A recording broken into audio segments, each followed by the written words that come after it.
Imaginez, vous participez à un jeu télévisé et vous avez gagné soit un diamant, soit une bouteille d'eau. Le choix est vite vu. Le diamant vaut clairement plus cher qu'une bouteille d'eau. Maintenant, si vous deviez faire le même choix après avoir marché pendant des jours dans le désert, sans boire une seule goutte d'eau, que choisiriez-vous? Et pourquoi? Le diamant n'est-il pas toujours plus précieux?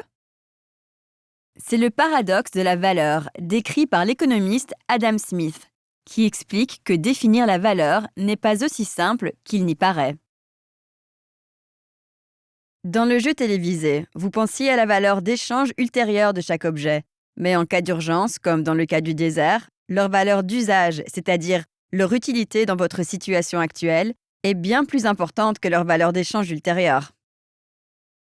On ne peut choisir qu'une option, donc il faut aussi tenir compte du coût d'opportunité, qui est ce que nous perdons en renonçant à l'autre.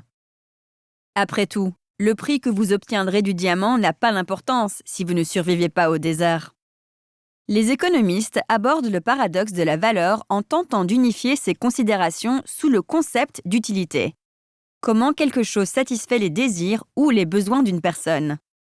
L'utilité s'applique à tout, des besoins de base comme l'alimentation au plaisir d'écouter sa chanson préférée, et elle varie selon les personnes et les circonstances. L'utilité est facile à déterminer dans une économie de marché. L'utilité de quelque chose se reflète dans le prix que l'on est prêt à payer pour l'avoir. Retournons dans notre désert, mais cette fois, on vous offre un diamant ou une bouteille d'eau toutes les 5 minutes. Comme la plupart des gens, vous choisirez d'abord assez d'eau pour pouvoir finir le voyage, puis autant de diamants que vous pouvez porter. C'est ce que l'on appelle l'utilité marginale, qui consiste dans ce cas, lorsqu'il faut choisir entre de l'eau et des diamants, à comparer l'utilité d'une bouteille supplémentaire par rapport à l'utilité d'un diamant supplémentaire. La première bouteille d'eau vaut plus à vos yeux que tous les diamants de la Terre, mais vous finirez par avoir suffisamment d'eau. Chaque bouteille supplémentaire sera un fardeau, et vous commencerez à choisir plutôt les diamants. Et cela ne concerne pas que les éléments vitaux comme l'eau. Pour la plupart des choses, plus on en acquiert et moins elle devient utile ou agréable. C'est la loi de l'utilité marginale décroissante. Vous pourriez reprendre 2 ou 3 fois de votre plat préféré, mais à la 4e fois, vous aurez la nausée. Ou vous pourriez aller au cinéma voir le même film en boucle jusqu'à ce que vous ayez dépensé tout votre argent. Dans les 2 cas, vous arriverez au point où l'utilité marginale de l'achat d'un nouveau ticket sera 0. L'utilité s'applique à nos achats, mais aussi à toutes nos décisions.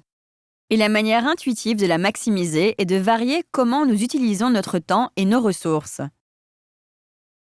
Une fois nos besoins élémentaires satisfaits, théoriquement, nous déciderons d'opter pour des choix utiles ou agréables.